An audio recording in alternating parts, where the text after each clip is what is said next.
So, yeah, just gonna jump straight into it. Dude, I'm having like a fucking nostalgic ass day, bro. Yeah, Yeah, man. Had to go to Fort Carson, not Fort Carson. What's this place over here? Sam Houston. yeah. Get the kids' ID cards. Apparently, they missed a memo. I remember they had changed it to uh dependent children don't need IDs till they're like 14 or something. And apparently they fucking changed it back to 10 and above. They need to have their IDs. So gotta Huh. go knock that out. So that was fun.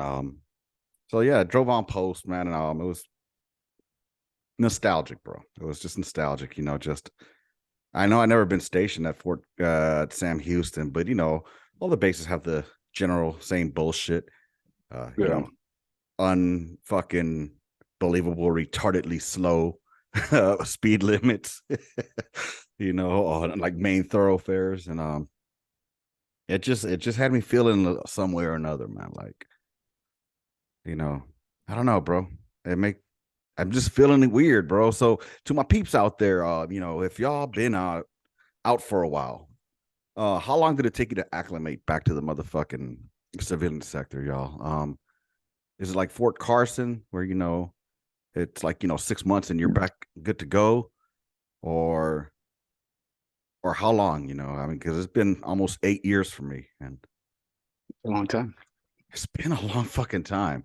When I went to get my motorcycle certification shit, I was talking to a vet. He'd been out for 12.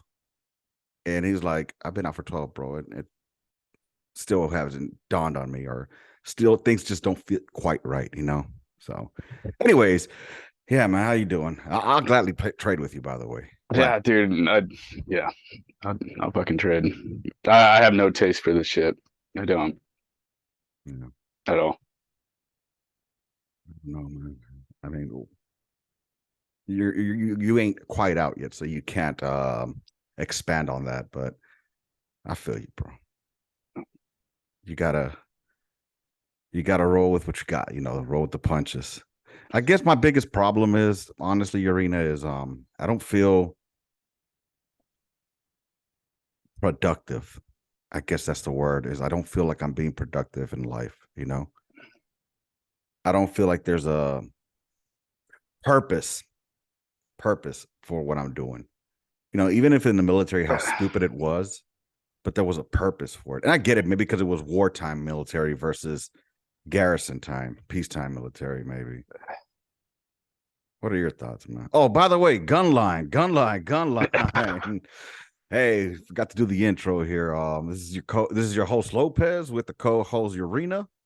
We're on here and just chopping it up, feeling a little nostalgic. Reached out to the homie because on the Facebooks he said he'd gladly trade with me. Yeah. So welcome, welcome. Hey. Yeah.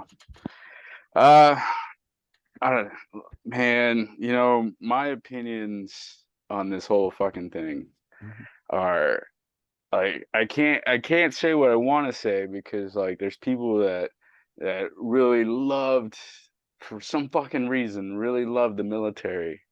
And I get it, man. It was Say what like you want. Oh, okay.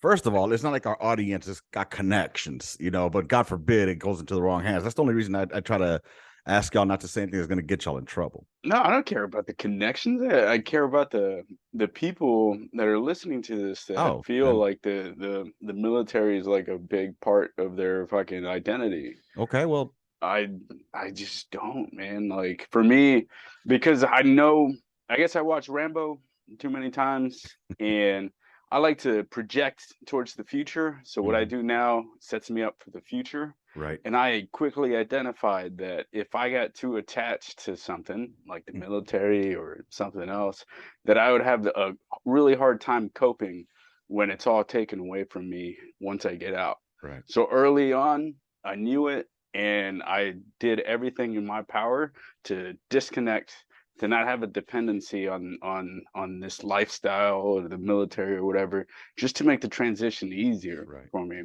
And that's just how I see it. I have no problem with people that love their time in service. I've had some great times and stuff, but for me, I'm not going to sugarcoat it and be like, oh yeah, it's something I wish I could do again in Mhm. 20. Oh, fuck that, dude. I associate this shit with like loss and pain Right. and destruction, losing friends. Like how many people that I know that have committed suicide over the last 18 plus years because of something so simple in the military. Hell, like I've been there. Like for something so meaningless, like to me. So and I've had stronger views and stuff. It's just Right. I wouldn't want to knock on people. Like you liked the time in the military. I saw it. You fucking love it. Like I would trade if it would bring you happiness. I would fucking trade with you, man. Because No like to doubt. me, this shit sucks. And no doubt. I think that um it's like the yin and the yang, you know what I'm saying? Like, the positive with the negatives and shit like that. So Um, I'm not saying that there weren't fucking horrible, horrific parts that I completely fucking detest. I'm not saying that there was not stupidity upon stupidity that came along with the military, because there was. I'm not gonna romanticize this and say that it's not for everybody. That's what I think. At the end of the day, it's not for everybody. Some of us, it's not that we enjoy it, but it gave me again a sense of purpose of what I was doing. Um, Prior to the military, I was a dental assistant. Before that, I was working at a fucking warehouse. Before that, I was working at La Superior, which is a market in LA. Before that, I was working at warehouses. But I always, as a kid, wanted to be I wanted to be a Marine, but that's a long story. They wouldn't take me because I only had a GED. Fuck them. Anyways, but I wanted to be in uniform. I wanted to serve this country. That was ingrained in me as a kid to do, to serve my country. Now, you know, would I go through it again? Yeah, I would, bro. I would. And it's not just the homies that I had along the way, like meeting you along the way, like all the other fellows that I've come up with along the way. It's not just them. It's also just the structured way of life that we had. Just the knowing of unknowing, I guess you could say, because I knew what the day was going to look like, but I knew it was going to be full of bullshit. And then out here, my problem is, bro, I think this is, and it's just me. I'm not going to speak for everybody named Mama. I'm speaking Yeah. for myself. I just find it hard to associate back into the workforce when there's no pride in what they do. They're just like fucking drones, just lemmings. You know what I'm saying? Go ahead. Let's hear it. So would you so it's not really the military, but I'd say that you miss the people the That's most. that's a It's big part of it. because Yes. it's for me, like it's not definitely not the fucking military. Like imagine having to work somewhere where you've got two bosses, where one's a good cop, one's a bad cop, or maybe you get two bad cops, or maybe the fucking Great White Buffalo, you get two good like a commander first sergeant combo, and then Yeah. 2 months later, one's got a fucking PCS or ETS or whatever, and then it all goes to shit because the next guy's fucking trash, and Right. then that goes up the fucking chain, and you can't just like leave a shitty situation. Somebody tells you to come into work till 9 p.m., you're fucking stuck. Like there's no, like oh man, it's just I fucking hate it. Like I hate how stupid it is. The people I will fucking bend over backwards. Fucking, I love you guys. I love everybody. I love veterans. I Mhm. love fucking the veteran community. I love the people that serve. Like amazing fucking people from all walks of life, from all parts of the country, from different backgrounds. Like that's the part I love. I don't like the I don't like the military. Can I ask you a question? Yeah. At what point in your career did you realize, okay, this shit ain't for me? Week 6. No, week 2. No, it was week when as soon as I stepped foot in the Paladin fucking simulator in AIT, that's when I knew.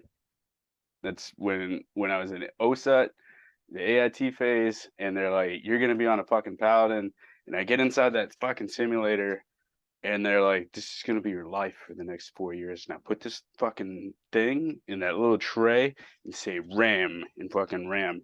And that's like I shed a tear because I was like, I could have done so much, and I guess I had high standards for myself. Right. But I could have done so much more. I think I would have had more satisfaction if they would have put me like in a light piece or a 777 right off the Yeah. bat. I think that would have like motivated me. But the idea of being inside like a piece of metal and just pushing this button, and Yeah. that's what I'm gonna do. Like it infuriated me. I felt so stupid. Like I felt like But I could have done more. well, okay, when you saw that there was more than just mechanized artillery, self-propelled artillery, like I mean, did your point of view change at all, or was it too late in the game already when that came through? Luckily, well, so I found it exciting when we weren't doing artillery, Right. when we did the maneuver shit, Right. because it was frustrating because I was back at the bottom. I was listening to all these E4s that knew how to fucking kick down doors and fucking and kill shit and do crazy stuff. And I was at the bottom, no combat patch. I was a piece of shit. And I found that like sad and exciting at the same time, but I Mhm. really wanted to learn something. So like I wanted to be good at fucking clearing rooms. I wanted to Right. be good at fucking doing this shit. And in the and be able to say that I could also do artillery because it's like the easiest shit in the world. Like to that was like a 20% part of me wanted to do that. Um, but it was the war is what drew me in. Right. That's what I found exciting. I Right. didn't want anything to do with any of this other artillery nonsense shit because I felt like that was too easy. I wanted to do fucking war shit. Mhm. Yeah, I can see you on that as well. I picked that up. One thing I did enjoy out of anything out of WLC, what it was back then, I don't know what it is now, was when we would do the battle drills. I love doing the battle drills. We were out in Fort Jackson, in not Fort Jackson, Camp Jackson in Korea. That's where I went to do it. I went through WLC at, and dude, I loved it. Because doing that, what is it, Battle Drill 1 Alpha, where you're going like and Team A, Team B elements, and then you get on the line and motherfuckers go and flank and shift fire, lift fire. I fucking was Yeah. digging that shit, bro. And even for prepping for deployments, like prepping for deployments, I remember like you were saying, maneuver shit, like, or even if it was just fucking convoy escort, I don't give a fuck. But I got to fire my 50 cal, my 240 Bravo, if it was fun, But then again, I do love the artillery part about it. But I loved it to the point where I didn't want to be a fucking shitbag in a cat. I wanted to be that Yeah. number one man because that's where all the fun was. That at least that's what it looked like to me. I guess also like I was very scrawny, man. I'm still scrawny, but like I went Right. to El Paso and that's where I deployed out of the first time. Okay. And then I was in the gun. I sucked at fucking opening the breech. Like Hmm. I couldn't understand like how like dudes could rip Just it with one one with one arm, hand. Yeah. And then it took another chief that was like my size and my height, and I felt bad for my chief because he really like tried to fucking teach me how to do it, but he was a bigger guy and he could Yeah. fucking swing it open. He just This manhandled it. the smaller chief, he's like, "Hey man, you just got to crack the seal and then whoop, swing." And I did it, and and I was like, "Oh my god, I fucking did it!" It was that part was exciting. Yeah. There's artillery is exciting. It can be exciting. He's just I never got on with the culture that Yeah. the leadership had. Like the it was God. It felt like first sergeants and not the commanders because the commanders would do whatever like the first Right. sergeant goes, but it felt like the first sergeants were constantly trying to like push that like hey, I get that we're like war fighters and stuff, but we're always going to be support. Like we should be proud of being support. Like, Hmm. whereas in my head, I'm like, if you come at the guns, I want everybody on this gun line to be prepared to fucking like hand to hand combat, fucking kill people. Right. Like, be ready. Like, there's a toughness that we're like a fucking we're the third combat arms branch with armor and infantry. We're like in that triangle. If you look at the First Armored Division patch, we are part of that triangle, the red, yellow, fucking blue. Hmm. Like there should be like a toughness to us, Right. and it just I felt like we got so softened by these people, and it's even worse now if you go to like an artillery unit. Mm. Yeah, guys, they don't know how to use their M4s. They don't know how to use their crew serves. They just treat it. The disrespect that people have for these weapons of war. Like they're like, oh, we don't need this shit because we're never gonna fucking like kill anybody with it. And I'm looking at this 240, like that 240 has probably killed some fucking people in its time, dude. Like it's just, but Bro, you're it's blowing my a fucking mind. it's a cultural difference. And if you go back to the early years of like 2003, 2004, Mm-hmm. well, the 90s, yeah, all the artillery guys that were in the 90s that served to just do artillery, Mm-hmm. the war pops off in like the 2000s, and they all start leaving in droves because they're like, one, I thought I was gonna do support. I thought I was gonna Right. do this shit. Like I ain't ready for fucking war. And so like all these key leader tough guys and shit, they leave the Mm-hmm. army, and you got all these young kids like me, we're getting fucking promoted because these dudes left. These dudes Mm-hmm. dipped out. These fucking badasses and shit. They fucking left because this isn't what they fucking signed up for. Right. And shit. Like that's where my animosity is, because now we're going back in that same direction. I feel Right. like you're creating this culture of like these dudes that aren't like fucking willing to fucking fight for their positions and shit. It's just like it's all pretend. Right. I fucking hate it. And I saw that when I was doing it, and I saw it, and my dumbass just didn't like change over to MOS, Right. like different MOS, because I always thought I was gonna get out and stuff, Right. but one thing or another kept me in and You stuff. know, well, as you're mentioning this, I'm just thinking to myself, like, I don't know if it was just our first duty stations that were completely opposite, bro. Now again, I'm not like, one thing we're talking about our units, our first units, and you were talking about rose-colored glasses and all that, and but I think the benefit that I had out of my unit, my first unit that I went to when I went to 277, was it was barely standing up. They was just barely standing up, so they were getting all these fellas that had just gotten back. They got 316 FA, and some people I think from 44 Deuce came down to build up this new unit, and like so majority that came from 316 already had that fucking experience under their belt. You know what I'm saying? Yeah. And so they got to fire rounds and go through the push in Baghdad and all that, or whatever area. The AO, they got to see shit, do shit. You know what I mean? Yeah. So it kind of prepped us. And it kind of like we had some highly motivated motherfuckers. And were there shitbag NCOs? There were, but they were easy to spot, bro, from the get go. Like I mean, luckily, I'm not gonna say that I'm not trying to fucking blow my fucking chief's dick here, but that motherfucker was the chief of chiefs where I was at. I mean, that was like the top shit. Him and Griff, Sergeant Griff, those two motherfuckers, they went at it. But I'm just saying, I just happened to come into a unit where they were standing up, and I think they took a lot more pride into their shit because I mean, and when we trained, we fucking trained. We trained hard. We played harder though too. And like the whole thing about when you were saying the first sergeants were more along the lines of like we're supporting all that. I didn't see that. Like my first sergeant was First Sergeant Brenton at the time, retired Sergeant Major now. And that man, I mean, he set the standard high for what a first sergeant should be. You never talk to him unless you were in trouble, and he wouldn't even face you if you weren't even at parade rest. But I mean, he didn't ignore you either. You know what I'm saying? Hey, what's going on, privates? Or hey, shit like that. It wasn't, I don't know. To me, it was like the structure thing. It was just like that. And I think it also helped that a couple of the smokes were both well, one was a former drill sergeant, like fresh off the trail, I think. And the other one was in drill sergeant school and got pulled to come to the unit. So Yeah. I think that helped as well, with the building the esprit de corps, I guess you could say. I don't know, dude. I don't know. I mean, El Paso, I had like all the chiefs, all the NCOs were fucking. I think early on, a lot of the NCOs that didn't want to do this shit no more because they didn't want to go to war again. They had a bad first experience. They left. Yeah. They dipped out. The ones that we got left behind with, those dudes were fucking straight. Like there was, maybe one chief was like in his 20s because everybody was just like old school staff sergeants and shit. Yeah.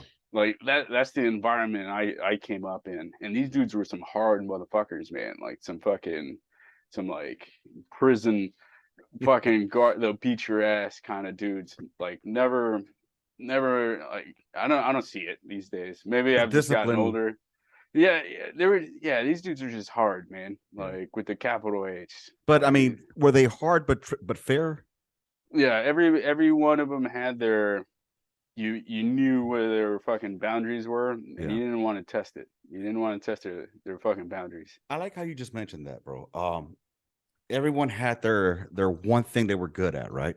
Yeah. And I think that's the way it should be. I mean, not everything's got to be PT. PT stud makes you a good leader, you know. But there's something unique at a very NCO that you want to pluck. You know, like this NCO is approachable. I want to learn how to be approachable like this NCO. This NCO is stern, you know, but he gives you that tough love type shit. You Yeah. know what I mean? There's other NCOs that didn't have to try too hard, like and I try to do that, but as a young E5 sergeant, I was too stupid.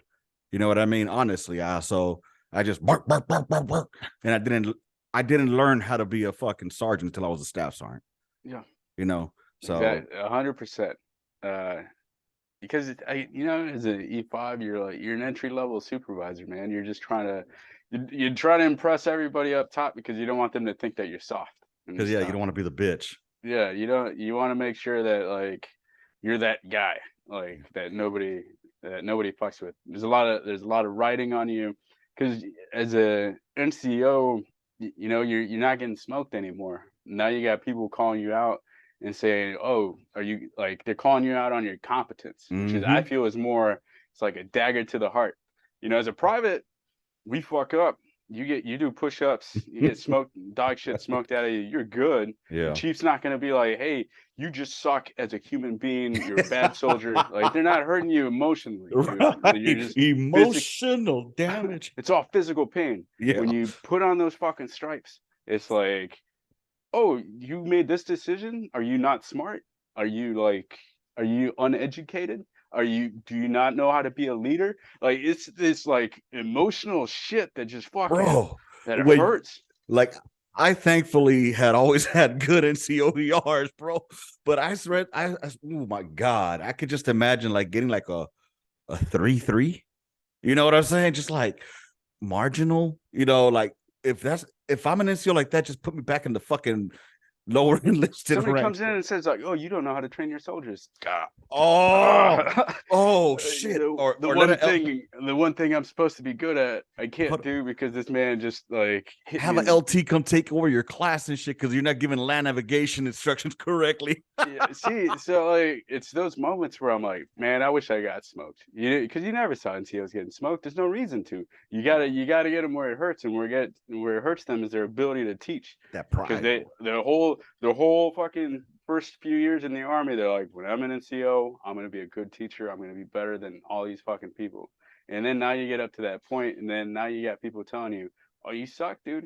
You Yeah, fucking trash. dude, for real. Hey, let's shift gears here real quick, man. Have you heard the news about what's going on in the Marine Corps? What? Probably. About how their drill instructors are going to Ah, the be sir, gender the man neutral? thing. I called this with somebody I was talking to at work a few weeks ago, Yeah. and we were talking about uh, how soldiers are entitled these days, and they feel like they're entitled. They don't understand why there's a structure to what Mm-hmm. we do, right?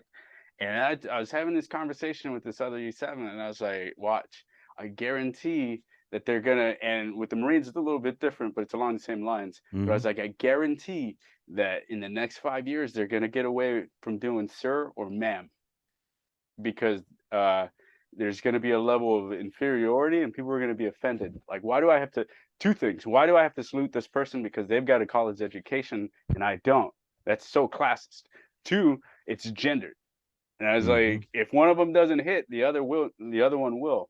So if Mm-hmm. it's not the class that's offensive, then it's going to be the fact that you have to say sir or ma'am, and that's going to be offensive. And then the Marines come up with their shit, and I mean, all the other branches are already doing it. They're the only ones that call their instructors sir or Sir, ma'am ma'am. until Mm-hmm. they get to that point where they've earned the right to like call somebody by their rank and stuff.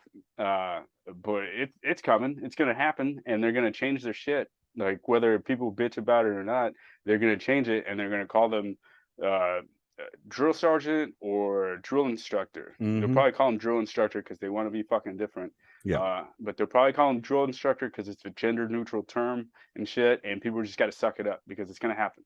So And you then think it's gonna bump into the officer ranks as well? 100%. 100%. If not in the next 5 years, in the next 10 years, we're going to do away with it. And then the next thing that's going to happen, if Mark fucking timestamp the shit, is that people are going to say, well, why does this guy get to be an officer with a college degree when I didn't come up that way? And shouldn't everybody with a high school diploma be able to be an officer? And then people are going to go, well, yeah, he's got a point, or they got a point because fucking, uh, it's offensive. It's a classist system. It's keeping people like back and shit. And then we're gonna do away with it. It's gonna happen. Do you think that having a college degree should be the difference between enlisted and officers? Yes, Why? 100%. Not as somebody that just went to college, because this is my opinion since before. But if, and I made this comment online too, but if somebody's got UCMJ authority, right? And they can send you to jail, Mm-hmm. right? I would at least like the person that sends me to jail have some sort of education in the form of they've got critical thinking experience, that they're able to take in a bunch of facts, be somewhat fair and impartial, and be able to collect all that data and then make a decision based on the information that they've actually researched. And unless there's an ulterior kind of like instead of kind of college thing that fills that void, college is the only thing I can think of that teaches somebody those basic fundamentals. I'm not saying it's perfect, but it's at least something. I don't want some dude that fucking was a sergeant for like fucking 2 years, went became a lieutenant, and then all of a sudden he's making all these decisions based on how he feels this shit is based on his emotions with no fucking like logical thinking. I don't want to read, hey, you're going to jail in poorly written fucking a poorly written letter, and I wouldn't want that for like anybody else. Maybe an associate's degree. I don't, or some sort of like school for UCMJ kind of thing. That's fine. It doesn't have to be college, but I at least, if I'm gonna get fucked, fuck me, with an education. I want to get fucked by that educational dick. Yeah, that's just the way it is. I get it. I mean, because one thing we can agree on that we've seen our fair share of educated motherfucking LTs that were hot garbage. I mean, I know I have at least. I've seen a couple of LTs that were like, oh my God. What? How did there was this one in Korea? He looked like fucking Millhouse. All right. I think his name was it Freeman? No, I can't. Was that his name? We were there at the same time. So he was a little young buck LT. He wore glasses and kind of talked like this. Anyways, I just swear to God, like, why he must have been like finance, and then they classed him with artillery until his slot was open. That's the only thing I could think of, because there was no way that this guy picked 13 Alpha. There's just no way. Yeah, you just when they get their branches like at the end, like Well, yeah, they get to choose. They get to choose what they want, and then if they're depending on their merit, then they get it. Because my nephew, long story short, he was supposed to be a 13 Alpha, but yeah, now but he like he went to but they global space. the first like 2 or 3 years as cadets, they're learning basic military stuff, and then in the summer they do their cadet training. It's like Oh, you're going talking to about like camp. fucking, but see, you're talking ROTC Or even or like even West Point, they're learning yeah, they're learning tactics, dude. right, right. They're learning the shit that they need to be learning, right? All the NCOs, we're supposed to fill that other gap of like the job knowledge and the Right. fucking how to interact with soldiers. That's our job. We go up to them, we fill that gap. We give them the platoon sergeant gives them the 15 to 20 years of knowledge Mhm. to a guy with 3 years so he can go do his 20 years and building on that 17-year foundation that he's supposed to get from his fucking platoon sergeant. So That's how I see it. let me ask you, Irina. Um, Private Snuffy or Private Lopez comes up to you. Hey, Smoke, I got a question for you. Why is it that I can't go to OCS? Why can't you select me to go to OCS? Just because I don't have a fucking a college degree? Why? Why is that a requirement? It's a college because you have to work towards it. If you want to earn something, you have to put in the work. Okay, so if you're not willing to put in the work right now, that shows me that you're not that maybe you shouldn't be you're not qualified to lead soldiers. All right, everything does like let me give you a fucking green beret. Oh, why'd you give me a green beret? Because you apparently just want things handed to you. Like, do you not think maybe you should work for it? Right? So all these officers and stuff that you're seeing in the present now, they spent 2, 3 years, 4 years putting in some work, Right. fucking doing college, doing military shit, and they got their little fucking diploma, right? If you think it's so easy, then Right. you do it. If you don't want to do it, like I mean, if you want to be go to the PX, go buy the fucking rank if you want it that bad. But if Dude, you want to earn it, fucking put in some work. I think you got a good point there. Like there's a lot of officers that probably joined because to have the army pay off their college, and they just want to do their stint and then go into the civilian sector working with what they got their degree in. You know what I'm Yeah. saying? So I can see that, you know what I mean? And 9 times out of 10, they end up becoming fucking staying in, just like most Joes. Most Joes are gonna do a 1 year or our first termers and they just get out. But there's others like they think they're just gonna do 4 years and I'm out. Next thing you know, here they are 18 years later, you Yeah. know. And dude, it's just a trip to me. Like I'm thinking about like sir and ma'am, how that is what we're focusing on. I mean, I'm not gonna say that's what the military is focusing on. I'm saying that's what here in society we're more focused on this stupid shit. And I'm sure there's a lot of good things going on out there that are underreported versus, sir and ma'am. But that just has to be the fucking thing of the day, And dude, let me ask you something, man. Let me ask you, and this is not a gotcha question. This is not nothing. Okay. I just okay. Long story short, I had some bitches fucking jump down my motherfucking throat because I was like, I said something about blah blah blah blah blah blah, and it wasn't even anything negative, bro. I was saying all I did was say blah blah blah blah blah females, and then or all females blah blah blah blah blah blah blah, or you females are blah blah blah blah blah, right? Because I said the word females. These fucking broads jump down my fucking throat, and this one says your mom's probably a female. I'm like, yeah, my mom is a female. It's a fact. What are you talking about? That's supposed to be like a dig at me or something. But apparently, they don't want to be called females either. Call me woman. It's the same. I mean, female, man. It's the same shit. If we're harping, if we, I don't know what that argument is, man. Me either, bro. And And this then was if you call somebody a woman and you say, "Hey, woman," you know how like derogatory that sounds to right. It's some like people. saying Jew. Hey, come here. Go get that Jew over there. Yeah, I would never say that, but I would. yeah, You don't have any friends that are Jews. that Jewish, yes, What the fuck? Are you serious? Saying that he's a Jew is derogatory? yeah, man. It Why? is. Why? Just I heard it from somebody, and they're like, "Don't call me that." I find that word offensive. So maybe he found that word offensive. And he's probably not even a fucking Jew. That's the worst part. Did you Whoa, know Jesus was a Jew? hey, man, like I don't know, I wasn't there. Dude, did you hear about that fucking that congressman elected in New York? I I saw headlines, but I didn't want to click the link, so I don't know what the Oh, hell's going bro, on. I What do woke you up to lie the about? news What do you lie about? that he was Jewish. He said that he I guess he had heritage like Jewish heritage and he was a Latino Jew. And then this motherfucker, dude, he said I was Jewish. Kind of like people say I'm black-ish. He was Jewish, bro. you, you ever? You probably watched the movie Snatch. Yes. Or the diamond guy is like he's not really Jewish. He's just like pretending, but it's good for business. That's Right. exactly. But dude, and then this motherfucker tries to just like, oh, I just embellished on my resume. No, bro, uh, I'm gonna stop, bro. I mean, I'm just saying, bro. It just it's that shit just it wows me out, man.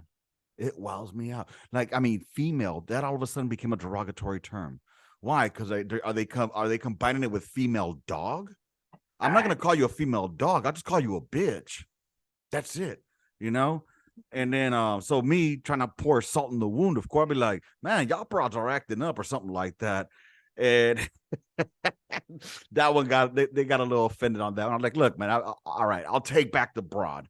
All right, I'm just fucking, being a dick here. But female, I'm like, are you serious? Like, why female? I need that education. So if there's any of you ladies out there who don't like being called ladies and want to be called woman or women, can you tell me what's wrong with being called a female? Because in the military, I guess that's predominantly what we call them. Like, oh, it's a female. You know what I'm saying? I mean, that's just how we normally talk about soldiers, males and females, right? People just want to stay mad, dude. They That do, bro. that's why I don't I just stay inside. Yeah, I don't talk to anybody, man. I man. worry about me. I worry about what I do. And what And sucks is though, Urena, it starts coming into your fucking orbit, bro. No matter how much you try to fucking keep it that far out of you, it starts coming around your fucking orbit, and you try your damnedest not to fucking get sucked into that fucking black hole. I try to get out, but you just keep pulling me in. Yeah. Just when I Yeah. thought I was out, they brought me back in. Yeah, dude. Oh, and I got a question for you too, man. Okay, you know what? I'm not a question. This is a comment. Look, people, whenever I hear you say me and my partner, I'm gonna automatically assume you're gay. What? I'm automatically assuming you're gay. Whatever happened to having a girlfriend or having a boyfriend? Now it's or a husband and a wife. Now it's my partner. So like, what the fuck? I mean, unless this is your partner in crime, what the fuck? Is it bad to now, give a title to the person that you're with? Now they have to be your partner. They can't be your husband. They can't be your wife. They can't be your spouse. They're your partner. So I'm sorry, when I hear, oh yeah, me and my partner, my mind automatically goes to, oh, okay, motherfucker gay. Oh, this chick is a les. Cool. More power to you. But then, don't get mad if I assume and I'm like, oh, so how long you been with him? If you're a dude and you tell me your partner have been together and it's your anniversary, and be like, hey, how long you been with him? Oh no, it's a female. Oh, I'm sorry, it's a woman. I don't even know what the fuck I can say anymore, Urena. It's like, fuck, bro. Is everything fucking offensive? Yes. Exactly. It's like fucking speech being censored, bro. There's you gotta give it time. So everything's in a loop. Like right now, the offensive shit is that it's coming up, and then it's gonna peak, and then there's gonna be like a resistance within itself that says, why is everything so fucking offensive? And then it's like, let's be more free. Like if you look at the 70s and the 80s, everybody was like just like letting loose, right? And then just like fucking AIDS. And then everything started getting regulated. Little bumps in the 90s. President got a blowjob in the office. Like it's all ebbs and flows, man. It's gonna peak, and then it's gonna go back down, and then people are gonna want to push the boundaries and a little bit more. Things are gonna get edgy and fucking crazy. Like cancel culture did, right? Like with cancel culture, they started until everything was good with cancel culture or the Me Too culture, until Me Too started hitting them motherfuckers that were elevating it, They're But starting to anyway, we got cancel each about a other. minute left, man, and I don't want to take too much of your time. So I appreciate you being here, Urena. One thing I do want to say is, on end this note, I'll probably have to send out one more link if that's okay with you. That's fine. But yeah, dude. If you say partner, you're gay. And you know what? I am gonna have to send another link because I was thinking about this shit yesterday as I was fucking cleaning up my yard. Not once have I ever told my wife, "Hey, you need to go to the roof and go chop those fucking branches down." Not once have I told my wife, "Hey, you need to go outside and rake up all those leaves and put them in a fucking bag." Not once have I told her, "Hey, you need to go out and motherfucking take those trash cans out and roll them out to the side of the street." Not one motherfucking time. You know why? Because that's not her fucking job. That's my motherfucking job. It's an expectation from me. Not once do I tell her, "Hey, go feed the motherfucking dogs or the cats or the axolotls," because that's my motherfucking job. Just like it's her motherfucking job to do the dishes, do the laundry, do the motherfucking cooking. All right, we have our own roles. So fuck y'all who say that you're anti-traditional. You're anti-traditional until it benefits you. And with that, I'm gonna send that link back out to you in a few seconds because I want to hear your rebuttal. All right, and we're back. And let me tell y'all, man, where this came from. It came from my old lady yesterday as I was doing all the work outside, my what I call my chores, my housework. She has her house duties, I have my house duties. So that's kind of where it stemmed from because I came inside and I'll wait till Urena comes on and then I'll continue explaining on this because it kind of irked me when she said this shit, and it's what I so now that you're on, I'm just explaining where this all came from. So this all came from yesterday. I was outside raking up my motherfucking leaves, cleaning up the dog shit, fixing up the backyard. You know what I'm saying? Because it's been neglected for a little bit. And my kids like to run outside in the backyard. I don't want them stepping on dog shit and stuff like that. And there's just after the fall, I don't like going out there to rake up leaves every motherfucking weekend. So, anyways, I raked everything up. I cleaned it all up. Spent pretty much a significant part of the afternoon doing this, raking it up, putting it in the thing. And then couple of weeks before that, I chopped some branches off the roof because I don't want them scraping on the roof, the branches, with the wind and all that shit and the heavy snows and all, or the ice. Anyways, Yeah. so this is where this came from, So I hit up my old lady on text. And I'm like, hey, can you bring me some iced coffee, please? And she brought me some iced coffee. No problem. No questions asked. And then, I went to the front, started working out there, doing the same thing. Hey, can you bring me some water? Yeah, no problem. Bring me some water. And so I'm doing all this work and I'm walking back and forth around the house. And I come inside and I see my old lady sitting down on the couch and she's on her computer. And I looked at her and she looked at me and she's like, I I I I feel guilty because I'm not doing anything. And I told her there's nothing to feel guilty about. The house is clean. The laundry's done. The dishes are fucking good. Don't feel guilty because I'm doing my work. You know what I'm saying? I'm not asking you to come and help me. If anything, I just ask you for some water. You know what I'm saying? So don't feel guilty about it. And granted, I sometimes feel guilty when she's doing shit and I want to jump in and help.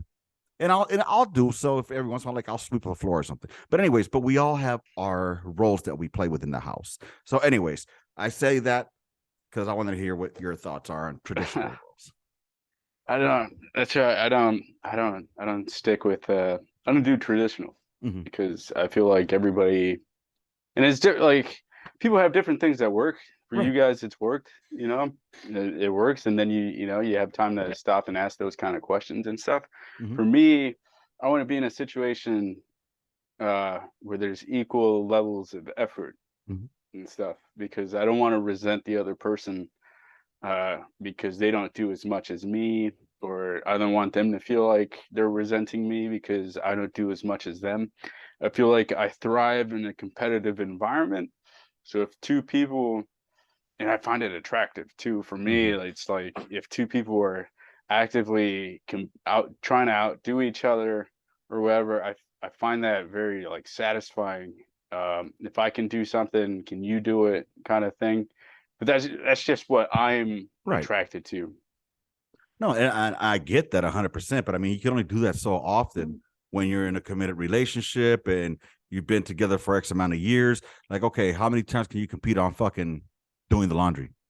Who can fold the goddamn towels faster? You know what I'm saying? I'm just talking about like roles within chores and housework and house duties. You know what I'm saying? Like again, I'll help her out. Like if let's say there's a lot of things that are going on in the house at one time. No, I'm not gonna fucking just be like, you do that shit. No, you doing that. Nah. Like, I have my role, like, okay, I don't like the floor being dirty. I'm gonna go out there, I'm gonna start sweeping, or if I know that she's cooking and there's dishes that need to get done, I'll go in and get them done too. You know what I'm saying? But it's not an expectation, is what I'm getting at. Like, it's not an expectation, like, oh, you need to do that. Because, like, no, I mean, I don't need to do it, to be honest. You should have done it already. That would be my reply to that. But That's again, why I can't, I just don't want to be in a situation where I'm if if something were to happen to my mhm, partner and she did A, B, and C, and I've always done D, E, F, and something happens to her, I don't want to be flapping in the wind going, "Fuck, she's the one that took care of all this stuff," and then now I'm left to try to figure out how am I going to take care of the stuff that she used to do all the time on my own. Like, so that's why, I've been on my own for a few years Right. now, and I had to teach myself how to like cook like a real person meal. I had to Right. fucking teach myself the things that I wouldn't have normally have done in one of those relationships. I had to learn how to like be self-sustaining, and for Yeah. me, I guess that's what I look for. So I'm perfectly okay. The difference is I'm perfectly okay being alone, because I could do everything that a partner normally would. Right. I don't need another person. That makes me happy. But if I And do meet another person, I'd hope that they're able to do the same shit and kind of fit into that right. scheme. Right. And I get that. I get that. I get that. I guess I don't want it to get misconstrued where it's like misogynistic and I'm fucking, oh, I am better than you. I'm a knuckle dragger. No, I mean, of course, we all want that relationship where everybody's handling their business. It's like a well-oiled machine. You know what I'm saying? Um, there's just certain things that irk me about my current relationship. I'll tell you. Like, for example, I'll give you one. When I cook and I clean as I cook. What does that mean? That while I'm doing X, Y, and Z, I'm also cleaning up A, B, and C and moving that into the trash. And I'm doing this over here. I don't just stand over the fucking oven. You see what I'm saying? If I do, okay, I crack eggs, put them away, throw them in the trash. You know what I'm saying? I don't just crack eggs and just leave the shells there. Does that make sense? Yeah, Okay. you're doing position improvement while you're waiting on the fire mission to come down from SEC, man. That's what you're I doing. guess you could call it that, dude. I never looked at it like that. Yeah. I mean, that's just the way I roll. And to me, it just makes it a lot easier at the end because then after I enjoy my meal, all I got to do now is just fucking clean up my dunnage. You know Yeah. what I'm saying? Yeah. So, I mean, I don't know, dude. But I guess, I don't know, bro. I don't know where I was going with this, but I got a question for you. I got a Yeah. question for you. Well, I don't know if I want to throw this one at you. But well, how do you feel about first of all, did we discuss about marriage still being a thing? I mean, we touched on it last week. Like, I mean, should we just get rid of marriage and just if you want to have a why do you need a marriage to solidify your relationship other than the legal purposes? For some people, it's just a symbol of unification forever. It transcends religion, transcends all. It's a cultural, human thing. Even some animals in the animal kingdom are intrinsically linked to their partner, and if they could, they would get married too, but they don't have the mental capabilities to think in that realm like we do. You're gonna be throwing Object partner like, at me a couple of times, aren't you? huh? You're gonna be using partner a lot now, aren't you? Well, I mean, I can.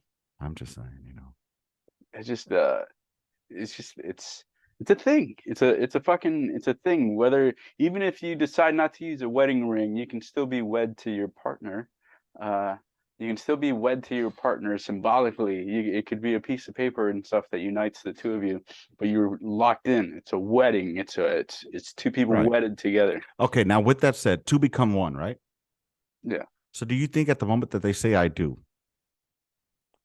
that everything should become one?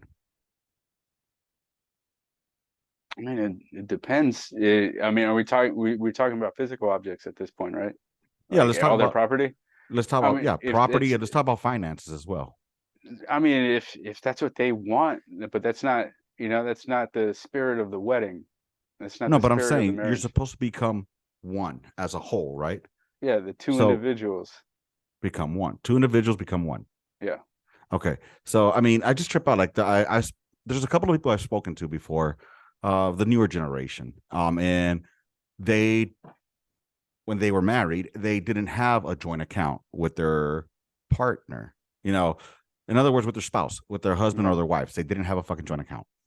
And I've always been like of the impression of like, well, what's yours is mine, what's mine is yours.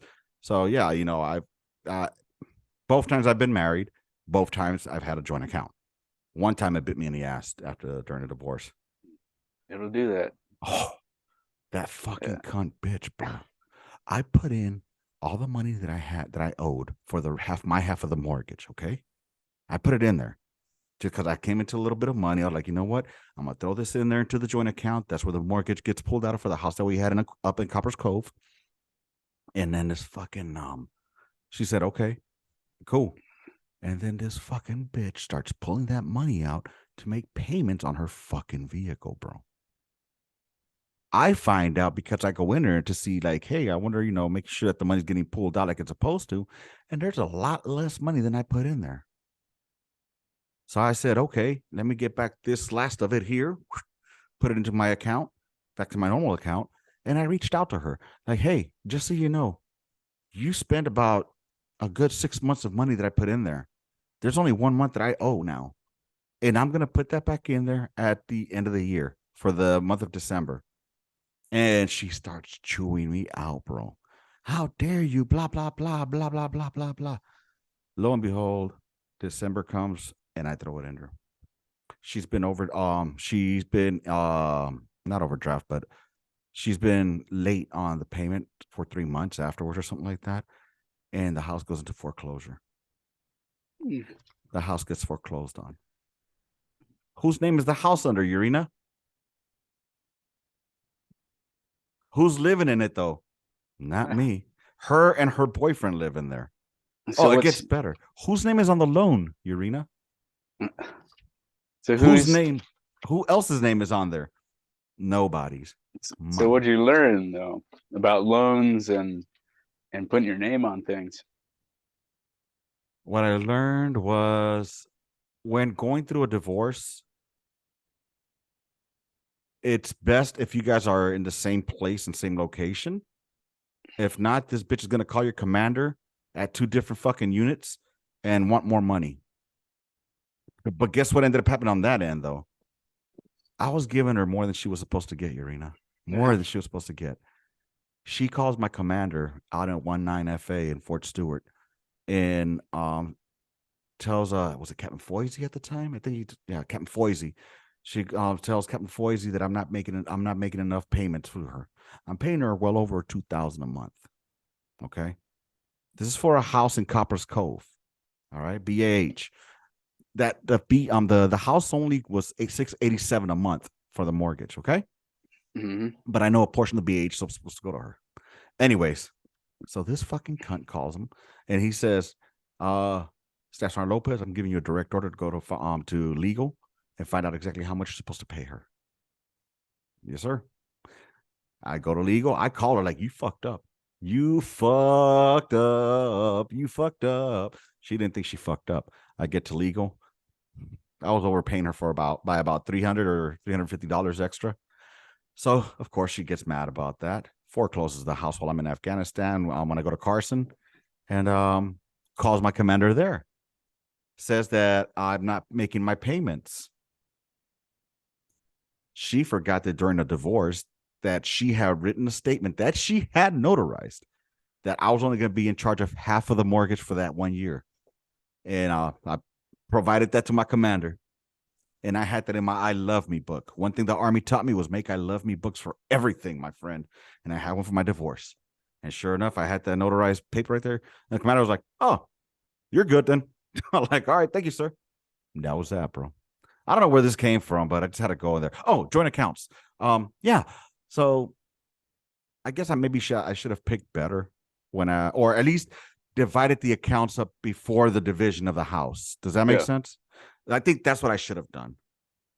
So what do you think, though? I mean, are you in favor personally, or because I know you're going to give the fucking political, let them do whatever they want to do. Fuck that. I want to know what Urina thinks. Because you're asking me to think for like the masses, right? No, I'm not thinking for myself. Yeah, what do you think, in your opinion? I would have everything in writing. I would have everything well documented. Who gets what, a prenup, if I got married again. It's highly unlikely. But can I be the best man at your next one? Fuck no. Yeah, you can. I got you. I'm not gonna lie, that one fucking hurt. I just tell when you walk in, I'll be like, "This is my partner, fucking D-Lo." Hey, I'm not gonna lie though. That one hurt. That one hurt. That one felt like it went straight to the I'm heart kidding, with man. a God. twist, bro. No, Between the second and third rib. but if I'm speaking for Yeah. everybody else, it's whatever they want, Whatever man. they fucking want. I got Yeah. you. But I think, in my opinion, my honest look, people, when I'm fucking talking on here, I'm talking about how I fucking feel about shit, all right? I'm not thinking for you motherfuckers. I'm just thinking what y'all motherfuckers could be doing better.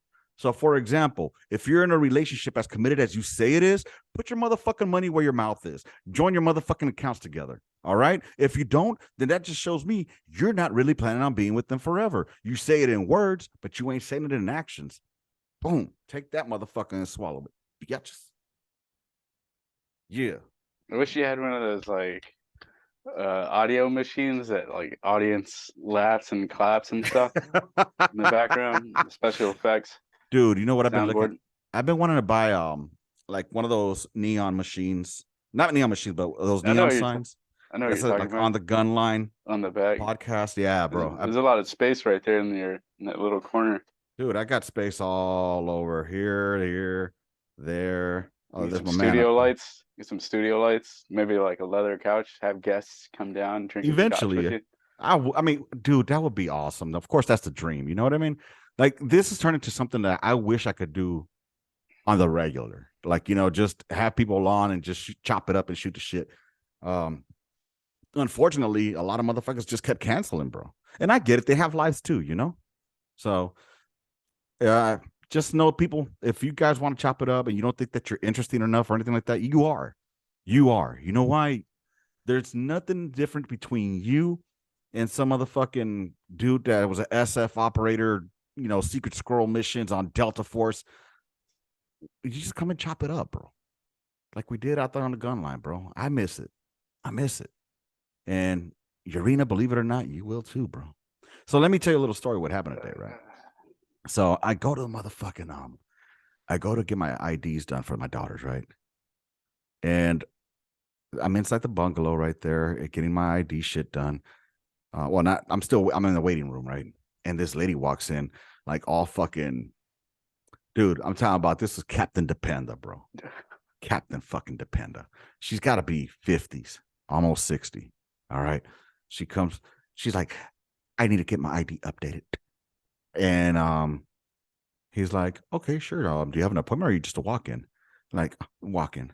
Like, oh, okay. Well, we're not doing walk-ins anymore. I do them come in at 7:15 in the morning and throughout the day, how it goes. Like, okay. But I'm divorced and I need to get this updated now. I'm like, oh, well, if you're divorced, yeah, you're not getting this ID. And she's like, well, hurts. Hold on. I had to type this out, bro. So she comes in with an entitled attitude. Oh, and he's like, yeah, you can't do that. And he's like, oh, he says, you're not entitled to that. And she's like, entitled? Of course I am. I was married to him for 25 years. And and he's like, he's retired 100%. Like, yeah, he's retired. He's at 100%. Not you, silly bitch. And she's like got this aura, just this aura of like, you're gonna get this done for me, and it's gonna happen right now. So, and he gives her back the ID, like, well, here's what you need to do, ma'am. I need you to go ahead and do all this paperwork. You got to go to this website. You got to submit all this paperwork. DD-214s. He needs to come down and fill out paperwork. He's like, wait, he needs to come down here? Why does he need to come down here? And then it's like, well, because he needs to present the divorce papers. And oh, dude, she started like getting pissed, bro. Like she was giving him pushback, like she knew his job. You know what I'm saying? And I'm just like, like, oh my God, why does he just go off on her? Why does he not go off on her? Anyways, Captain Dependa bitch got pissed off because he's like, well, here's your ID back. It's gonna be expiring soon. And she's like, well, how long is it gonna take for me to do all this paperwork? I'm like, oh, it's gonna take about maybe between maybe 6 to 7 months. And she's like, what? Like, well, yeah, the army's got to do everybody in the army. I was dying, bro, when I started busting up laughing. Anyways, I digress.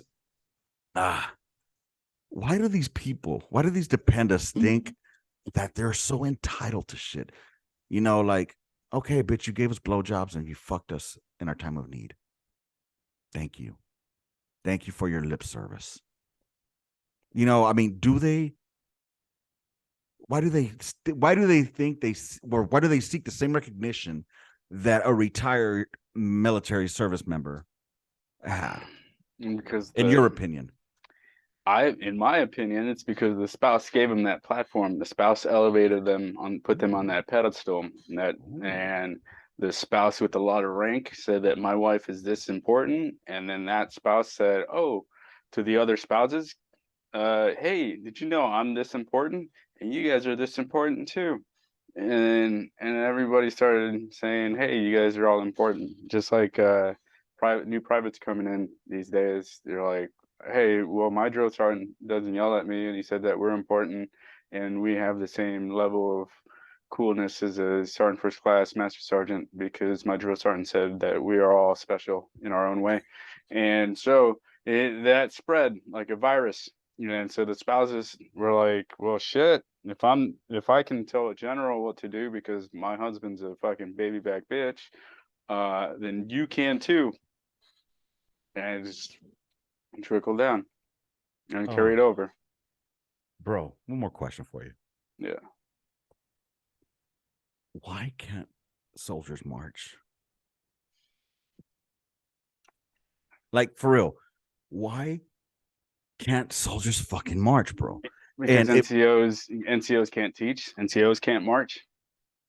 I guess you're right on that, because it irks me so bad that even in basic training, they've told us everybody walks as one single unit. When we say forward march, everybody takes one 30-inch step forward with their left foot. Everybody, right?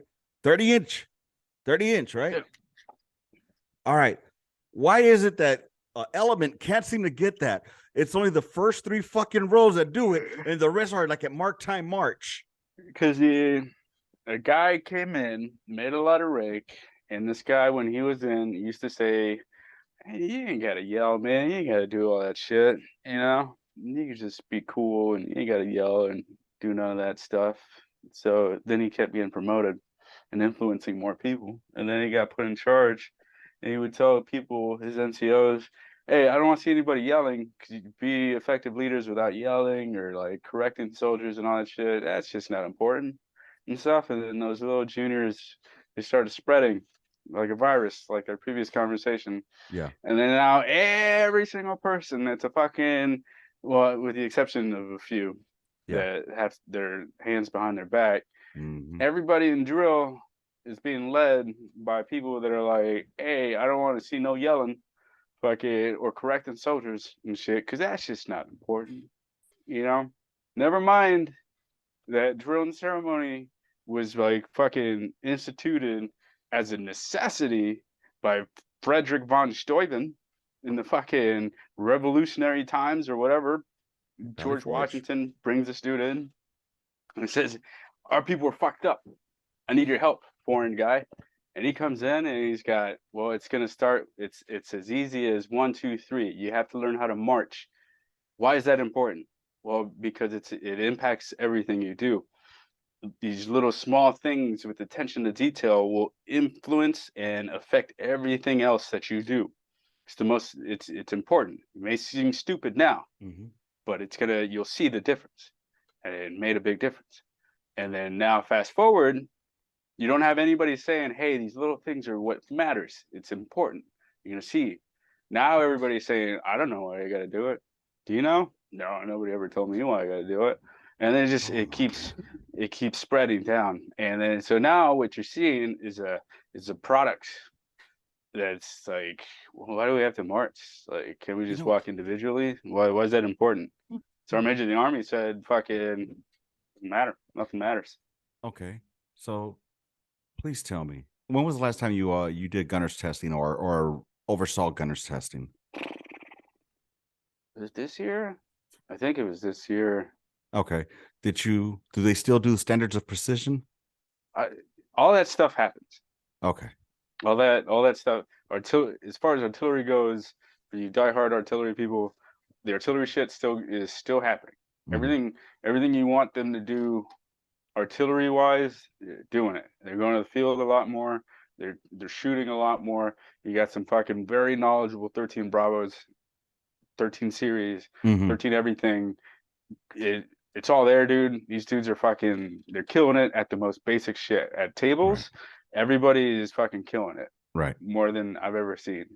Anything higher than that, it gets a little muggy. But because all they do is fucking tables in the Yeah. artillery. That's all they're fucking doing now. Right. They just changed the name of it so it sounds cool because it's safe. But if we're anything we're good at is fucking doing tables 1 through fucking 15 or 18, like fucking to the T, bro. Uh, the standards are there. The Right. garrison shit, Yeah. that's where That's where it goes downhill. that's where That's what's kind of iffy. yeah, it's just not even. It's like being you ever met like a soldier that's like they're good on deployment, and you're like you just need to stay here because this is Bro, where you excel. I had a field soldier. All right. This motherfucker was fucking outstanding in the field. His name was Davis. Um, Motherfucker was out fucking standing out in the field, bro. Garrison, not so much. Garrison Davis was Chicago incarnate. Let's just put it like this. We weren't there together in Carson, right? No, Okay. Well, in Carson, when I was his section chief, as actually I was getting ready to transition out. Turns out there was a soldier who was robbing pharmacies and stealing their drugs and then reselling them. That was my Davis. Yeah, he was great out in the field, though. Out in the field, that motherfucker was on it like white on rice. Put him in garrison. It's just one of those, like, lack of supervision. Well, or, just getting with the wrong crowd. yeah, If you're not on him, then they'll start fucking deflecting to to different areas, and what birds of a feather flock together. You know what I mean? So yeah. it's sad because he would have been a great fucking soldier, bro. I mean, like, he was a great soldier out in the field. If only he was able to maintain it out in garrison, and I don't know, when I was his chief, he was good. That's all I'm saying. When I was his chief, he was good. After I left, that wasn't my issue no more. But yeah, man, it's good talk, bro. It's a good talk. I needed this. I was feeling really nostalgic. I really was. And like I said, it was because I felt a sense of pride in being a soldier. I felt a sense of worth and purpose. Now, I'm not saying that, being a soldier is better than being a civilian. I'm not saying that at all in any way, shape, or form. What I'm saying, I felt good being part of a group that many say they would do it, but this, or I would do it, but that, insert your fucking excuse. You know what I mean? And I loved it, bro. I mean, it's the uniform, just wearing that uniform, feeling proud every time I put that bitch on, when it was all crispy and fucking putting it on, black ass motherfucking boots, even though in basic training they told us, no, you're not supposed to shine them anymore. Yeah, go ahead, fuck around, get to your first unit and don't shine them. See what happens. Anyways, and then not only that, like in the artillery world, at least the NCOs I grew up with, that I came up with, they were highly, highly proud of the artillery. Like, uniforms had to look fucking beautiful no matter how much you're in the field. You had to have some nice, crispy uniform on Monday, then you have your work uniform for later on that Monday. But anyways, when you had your beret shaped, you shaped that shit up. Like, you could tell a good NCO just by the way they were fucking looking. You know what I mean? Because they took the time. I guess it circles back to putting in the effort to succeed and elevate, right? No, So if you want to be an officer, put in the time and go to college and fill that requirement, because that's going to show that you're dedicated to take the time needed in order for yourself to progress. You're not going to quit 2 years into fucking college and then be like, I'm done with it. No, in the military, you can't just do something. You can't half step it. You can't be halfway pregnant. You're either full pregnant or you're not pregnant. You're either or. You know what I'm saying? yeah. So you got to be committed. Go ahead, brother. Being an officer has an educational requirement. Well, being an NCO at different tiers also has an educational requirement. You got to go to the PLDC at WL, whatever they call it, ALC, BNOC, SLC, You got MLC now for Master Sergeants, fucking Sergeant Majors Academy. Mhm. So like, do people want to skip that too? You know, there's educational requirements for everybody. Everybody's got to make some fucking meet some criteria to fucking make rank. Did you go to phase one B knock, or I did you did. go when it was already ALC? No, I went to phase one. I Okay, went to phase one, and then like a year later they got rid of it. right, So and I then got to they, experience it. I yeah, got to experience BNOC. same here. So you know what I did like about B knock phase one was the networking. The networking, because you got I was in Hinesville. So we had guys from the Ranger Regiment from SOAR that would come down. Yeah. And there was this dude, he got killed out there. They actually named a camp after him, Dalkey. Dude was a solid ass motherfucker, bro. Like he came off very, at least from my remembrance, it was like he came off very confident to the point of almost cocky. You know what I'm saying? But he was good, bro. Like he motivated my fuck out of me, and I hate running, but he had a way to motivate me, bro, in runs, and just it was just the networking that you did around that, and you got to know people from other MOSs and just talk to them. And I missed that in BNOC. Well, I don't know if they have that anymore. Well, they don't have BNOC phase one anymore. Now it's all just It's ALC, right? ALC, yeah. So But I mean, that's but what BNOC I phase one was is admin. It was all admin shit. yeah, but it was like an opportunity for like different, you know, the different branches to meet each other at the staff sergeant level and Yep. stuff, and you know, network, right? Yep. And because we went online, and I just keep the we're getting away from NCOs teaching, and I've said it before, Mm-hmm. we're getting away from NCOs being the teachers, from like us filling those slots where we're forced to teach.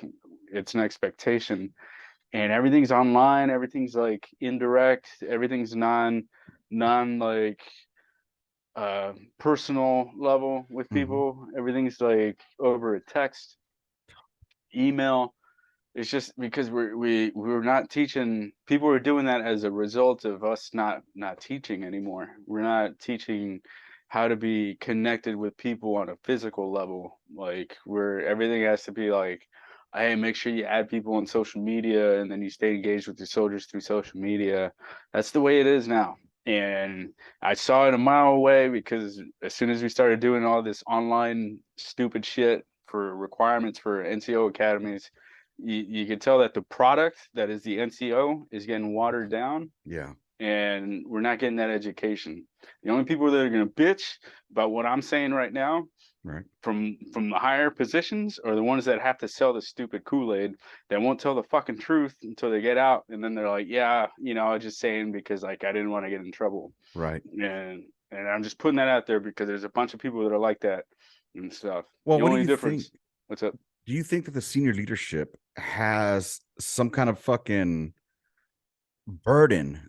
The senior NCOs have a they're responsible for it because they're not giving the pushback of like, sir, whatever good idea Ferry came up with the fucking self-structured development, that's fucking stupid. You No, know? because the machine, the system won't let them. They got families to feed, man. You know, and you can't blame them. Yeah. Almost everybody that gets promoted to higher levels are usually family people. Right. You know, because it shows like stability. It's what the image of the soldier that the army wants to push out there. So these guys, you know, they want to say they shit. They'll tell you behind closed doors, man. But you know, publicly, they just won't. You Yeah. know, and I don't knock them Right. for you know taking care of the responsibilities that is their family Right. and stuff. But at the same time, you know, somebody just told me as a private, What's that? and it was, you know, if you got an issue with the army, just say it. Don't wait till you get out to be a dude that bitches about what's going on in the inside. When you're inside, say what's on your mind, make those changes, make those fucking differences, and just fight the good fight if you want to, but just be prepared that there's going to be consequences. Yeah. Me, I'll say whatever the fuck I want. I'll get chewed out. I don't care, and I'll keep saying what I fucking want. But guess what? Like I'm still in, so I'm gonna keep doing it. I'm gonna Yeah. fucking keep saying it because it needs to be said. And if it means that one other person heard me, like, you could call it bitching or whatever, But my kind of bitching is trying to make things fucking Better. change towards the positive, right? Mm-hmm. Make things fucking. It's an army. People join to join an army. Mm-hmm. It's not a fucking company, right? Thank you. So I will fucking bitch to the fucking last day in fucking uniform about shit that needs to change, about fucking people being soft and people fucking not taking fucking training seriously, NCOs not fucking doing their jobs, and fucking officers doing NCO jobs, Mm-hmm. NCOs having to do their officers' jobs. Like, no. Like, there's a structure to this. There's a reason. There's references that all you have to do is open your lazy eyes and fucking research the shit, and then you will find the why we're all doing this. Like, why are we marching? Because Frederick von Steuben said to fucking do it 300 Amen. years ago. That's why we're fucking doing it. Oh, well, why did you say that? Go fucking read a book. Tell me about it. Yeah, I Fucking mean, educate yourself. we learned about Baron von Steuben in basic training. Yeah, it's just Or basic shit. And like, it's not even so much about this guy. It's just the whys and all that shit. right. Sometimes things you just don't have to ask questions. You don't have to ask questions. I don't care what culturally the world is doing, fucking each other, fucking they're asking questions outside. But the army, the military works differently. We have our own Yes. rules. We have our own reasons that people don't understand. You mean like shaving? Yeah. What it's not an NBC shit. It's not It's not an NBC. You know, ask the fucking the New York Yankees in the '90s. Why did they have to shave when they signed up? Who what's that dude from Arizona Diamondbacks that fucking joined the Yankees that had a mm. fucking mustache? He killed a fucking bird when he threw the baseball. Oh shit. Well, It, no, I have. You know what? If you're listening to this, Marcus, I would like to know Marcus. Marcus is a friend of the podcast. He's a firefighter, out in the city of Chicago. And Marcus, if you could tell us, um, does NBC have anything to do, or not NBC, but wearing a mask have anything to do with a fucking beard? Because I've seen some glorious beards on some firefighters. But then again, it was brought to my attention that a lot of firefighters have glorious mustaches, not beards, because of they thought they had to do with the mask. So let me know, Marcus, if you're listening to it, if you could just shoot back or shoot me a message. You got my number. Let me know if what fucks with the seal of a mask, if a beard does or doesn't. I would appreciate that. But with that being said, give me one quick second, bro. I want to show you a picture of Davis, and it kind of leads into the whole beard conversation because now I'm leaning towards fuck it, as long as it's groomed. That's all I give a shit about. But because I want you to look professional. But I want to show you something here real quick. So I made this picture a while back ago. I don't know if you can see it or not. Do you see it? yeah. Oh shit, where'd it go? It's a oh There it is. Can you see it? yep. All right. So look at that glorious beard that section chief has. You know he's the chief. He's got to be the chief, right? I'd hope so. And this would have to be what, the PL maybe, or that's the smoke. What you think? I mean, nah. You know what? These guys are all officers, man. They got their fucking shoulder boards. Oh shit! Yeah, they Yeah. are. All right, all right. Damn. Oh, crusty ass officers. But anyways, as you look at the bottom, this was one of my last sections. This Oh guy right wow. here. You see that? Oh man, it's one of these pictures that like there's if you look closely, there's symbols of the future of time travel. Look to the right of the fucking howitzer. You see that camouflage field chair? Dude, yes. I just saw that shit. What the fuck? Dude, is that a chief seat? Hey man, That's a chief chair, yo. the time travelers. It's real. What the fuck, bro? Look at that canteen, bro. That looks like the plastic didn't exist back then. It's a flask. Oh shoot. But yeah, check it. So this guy right here, black dude in the middle, that was Davis. I keep it 100, chief. I keep it. Yeah, you kept it 100 by robbing those motherfuckers. And so as far as like beards go, man, I Yeah. am on the position where like if you could grow one, like by all means, we're not going backwards on it. It's Nah, it's a it's not worth fighting anymore. of Like course you not. go anywhere on Fort Stewart, for example, Yeah. everybody's got fucking shitty beards. Like just shitty beard. Just clean that shit up, man. You know, Bro, trim the here's the fucker. thing. I don't grow one because I can't. Because But here's the thing. Here's the thing that I have. If people are allowed to have beards, everybody's all of a sudden going to grow a beard, and you can't ask them to show you the fucking proof that they can grow a beard. With that said, I'm less than a minute out. I don't know how many seconds I got left, but I appreciate. And we are back. So, anyways, we didn't get to close this out correctly. It fucking somebody didn't remind me that the timer was almost done. Good job, producer. No. But dude, before we go, I want to show you something real quick, man. Just really, really quick. Promise. right. And you know, when I think of basic training, this is one of the moments that I remember the most. Do you remember that day for yourself? Yeah, I think I got my yearbook somewhere, man. What a memorable time. Just to drool, sneeze, and just yeah. Oh, Look how tough those soldiers look, man. Look fucking hard. well, Fucking in my defense, all right. In my defense, they used a lot of fucking CS gas sauce on us on there, man. Oh, this wasn't that Fort Carson shit that they just did it out of the open. That shit was horrible. Oh man. Anyways, I just want to end it with that. You could tell we're old because look at the uniforms we're wearing.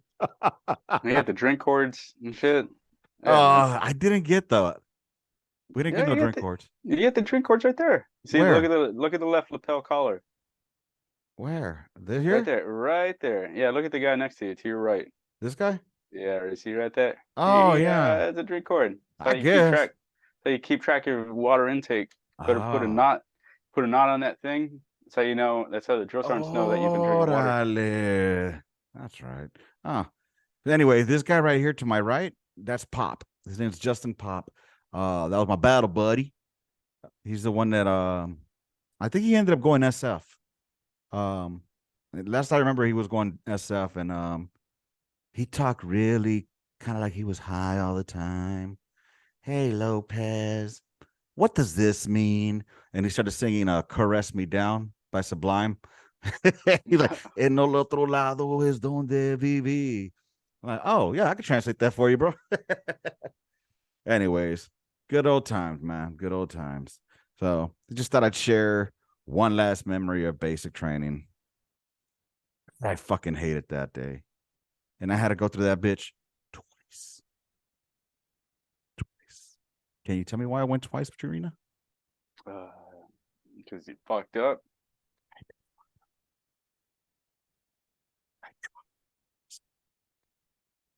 I dropped it. I fell down. I let it go. So what ended up happening was they tell you take off the mask, right? So I grabbed the mask, I pulled it off, and of course I took my deep breath before I did that. But of course, you can't just hold your breath because you have to say your name, well, your rank, your full name, your social, and then Soldier's Creed. I think I got to the first line of the Soldier's Creed, and then I ran out of oxygen, and then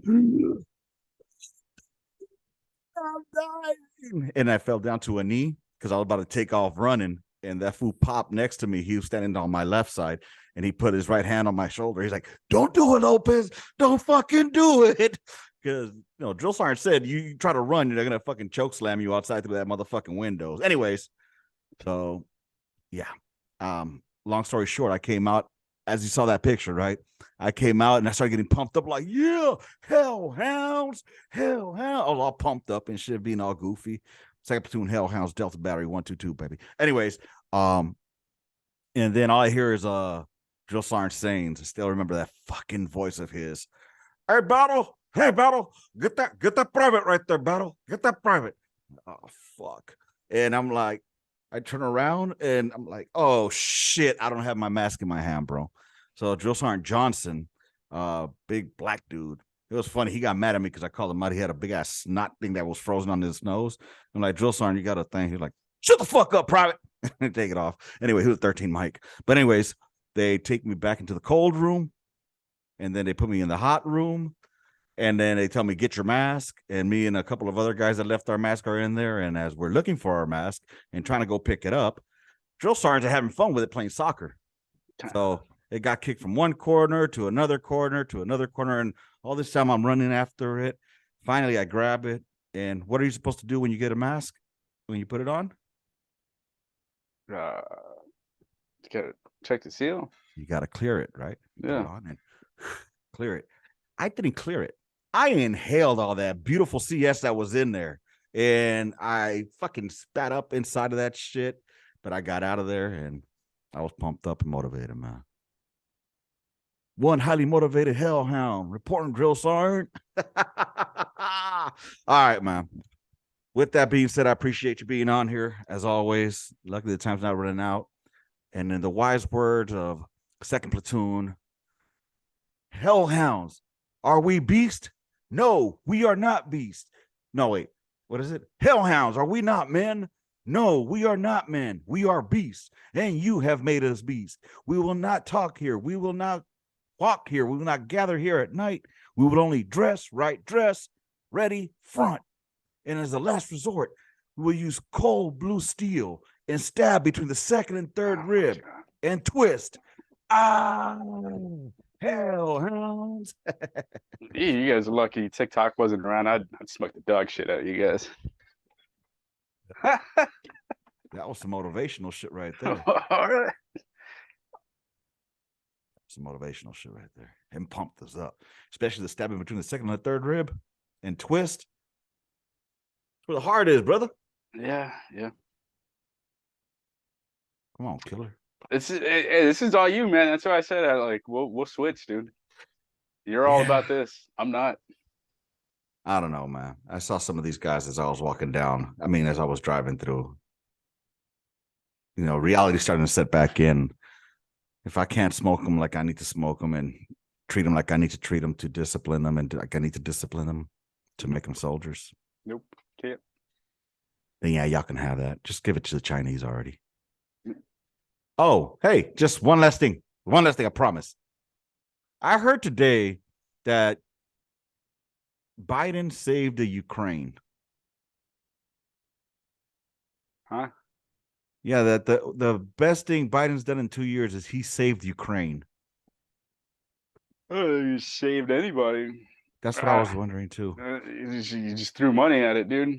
We were uncommittal. We were uncommittal in our ability to actually like provide things. You're like, like let's see if you survive. Here's some rockets. Oh man, you actually survived. Yeah, let's just give you some money. Oh man, you guys are using the money. Let's give him some more stuff. Yeah, it's like we're twisting the dude's arm. Like, no, he's nothing. Dude, this is gonna lead to another conversation. So let's save it. I gotta read my book. Gotcha. Hey, do me a favor though. Next week I do want to touch on something, or in our next episode, if you can, if you're gonna join us again or join me. Did you hear about the JFK files being some JFK files being released or unclassified? I saw like a little headline of it. Okay. Yeah. Apparently there was some deep shit that happened in there. So yeah. We'll talk about it. I'll holler at you later, man. I appreciate you, Urena. Yep. You're my boy, Blue. I love you, dog. I love you, partner. You're my partner. You beat me to it. All right, partner. I'll holler at you later. Yep. Deuces, dog. Rounds complete. Intermission. Gun line out. March order, motherfuckers.